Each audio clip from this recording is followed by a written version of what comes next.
These are my 5 people. Hello.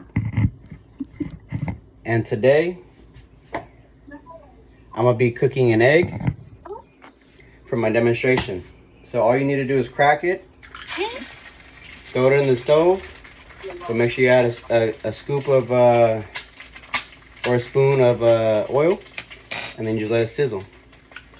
The reason why I'm demonstrating how to cook an egg is because it shows the importance of hands-on education, right? So I learned how to cook an egg or cooking because I took a cooking class in middle school. It was a hands-on course. So it showed us the basics of how to cook basic meals for, for daily activities, eggs, spaghetti, simple stuff, for a middle school kid to survive. That's it. That's all it is. You need to eat to survive. So now, imagine a friend teaching you how to play video games, but you had never laid a finger on a game console before. Or being taught how to swim, but never been in a swimming pool. These two examples show how frustrating it is to learn new abilities, but have no use for them. So why do we allow our school systems to do the same? Now that my introduction is out the way, your egg should be close to finishing with a simple trick of that on top. So, now to get back into it, our school systems should provide hands-on classes for students to allow them an opportunity to exercise what they have learned, right? For the next few minutes, I will discuss the following: the harmful effects that may arise from not receiving hands-on education, and what cause these harmful effects and solutions for these problems. So now let's dive into the negative effects that may arise. For starters, a student's enthusiasm for the education may decline due to having a repetitive schedule.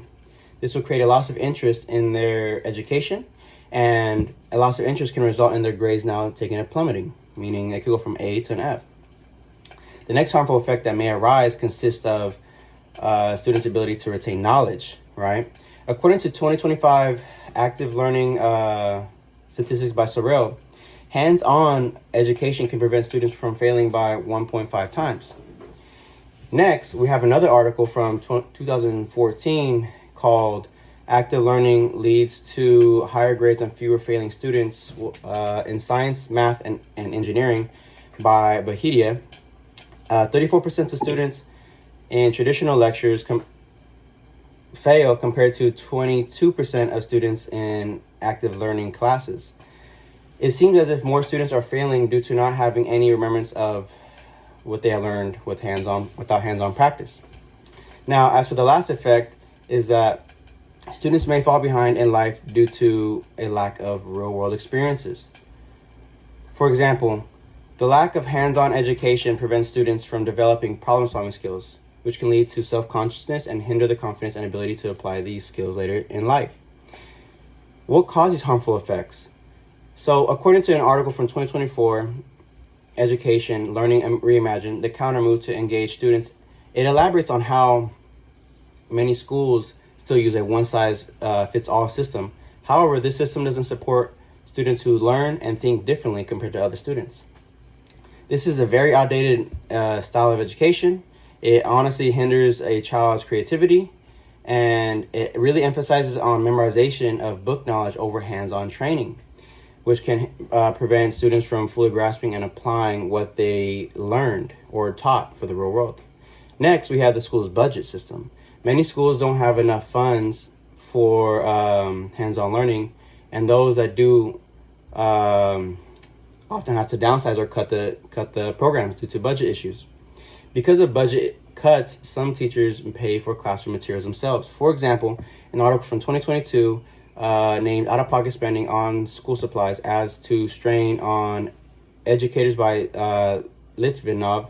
One teacher specifically paid $40,000 out of pocket for their own classroom, and that's a lot of money for a whole career-wise. The education system often looks at hands-on learning as not important or useful, and I just proved that wrong, So classes like art or cooking are often the first to be budgeted or cut. These classes are labeled as electives, and which makes them seem unimportant. This teaches students that memorizing facts are far more important than learning real life or real world problem solving skills. So now, what are some solutions to these problems, right?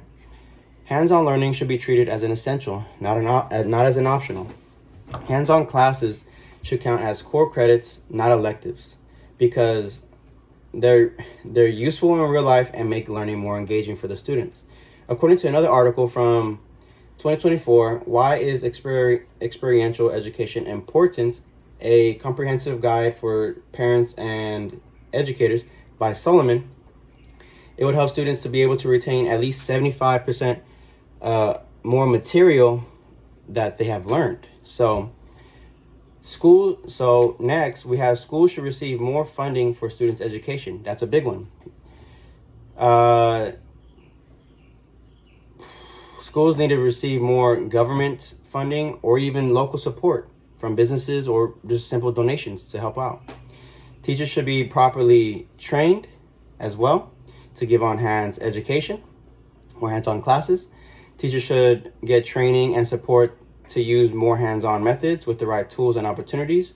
They can create more effective lessons, and which can benefit the students even more. So today we learned that without hands-on learning, students lose interest, retain less, and aren't ready for the real world, as well as what is the root cause of a one-size-fits-all teaching style. And lastly, the solution prioritizes hands-on learning, improves skill funding, and equip teachers with the right tools needed. Now imagine a world where hands-on learning builds students' confidence from the start. Students would leave school with real-world experiences, not just textbook knowledge.